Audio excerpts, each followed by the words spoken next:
વડોદરાના ગોરવા વિસ્તારમાં આવેલ બીઆઈડીસી ગેટ પાસે આવેલ ગોલ્ડન પ્રિન્ટર્સ નામની ઝેરોક્સની દુકાનમાં છેલ્લા 2 વર્ષથી જુદી જુદી કંપનીના ખોટા અનુભવ સર્ટિફિકેટ બનાવતા શખ્સને શહેર એસઓજી પોલીસે ઝડપી પાડ્યો હતો.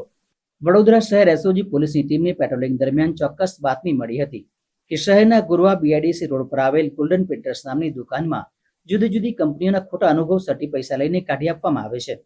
આ બાતમીના આધારે એસઓજી પોલીસે ડમી ગ્રાહક તૈયાર કરી ડમી ગ્રાહકને બાતમીવાળી દુકાને લઈ ગયા હતા. ડમી ગ્રાહકે દુકાને જઈને કહ્યું કે મારે વિદેશમાં પાઇપ ફિટરનું કામ કરવાનું છે, તેથી મને કોઈ પાઇપ ફિટરની કંપનીમાં નોકરી કર્યાના અનુભવના 2-3 સર્ટિફિકેટ જોઈએ છે. તેમ કહીને મોકલી આપતા દુકાનદાર ડમી ગ્રાહકને કોમ્પ્યુટરમાંથી વર્ષ 2020 થી 2024 સુધીના 5 વર્ષ પાઇપ ફિટરના અનુભવના જુદી જુદી કંપનીના કુલ 3 સર્ટિફિકેટ બનાવી આપ્યા હતા. આ ડમી ગ્રાહકે પોલીસને ઇશારો કરતા ગોલ્ડન પ્રિન્ટર્સ નામની દુકાનમાં એસઓજીની ટીમે તુરંત જ રેડ પાડી હતી.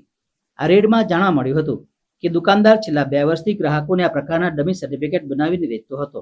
જ્યારે કોઈ ગ્રાહક તેની કંપનીના લેટર પેડવાળા સર્ટીઓની ઝેરોક્ષ કઢાવવા આવે ત્યારે તેની પીડીએફ પોતાના કોમ્પ્યુટરમાં સેવ કરી લેતો હતો. ત્યારબાદ આ પીડીએફને વર્ડમાં કન્વર્ટ કરીને જરૂરી સુધારા વધારા કરીને તેના પર કંપનીના ખોટા ઓથોરાઇઝ સિક્કાઓ મારીને ડમી અનુભવ સર્ટિફિકેટ તૈયાર કરી આપતો હતો.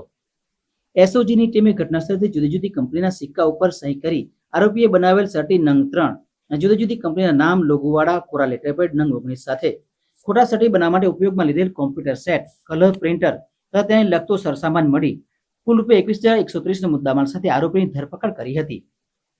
ગોરવા પોલીસ સ્ટેશને આરોપી વિરુદ્ધ ફરિયાદ નોંધી વધુ કાર્યવાહી હાથ ધરવામાં આવી છે. આ કાર્યવાહીમાં ઝડપાયેલ આરોપીનું નામ નયનકુમાર દેવેન્દ્ર પ્રસાદ ભટ્ટ, રહેવાસી મકાન number D101, Baroda sky flat, Gorwa ITI સામે, ગોરવા, વડોદરા શહેર છે. તેની પાસેથી કુલ 21 લેટર પેડ કે જે જુદી જુદી કંપનીના નામ લોગોવાળા કોરા મળતા તે જપ્ત કરી વધુ તપાસ હાથ ધરી છે.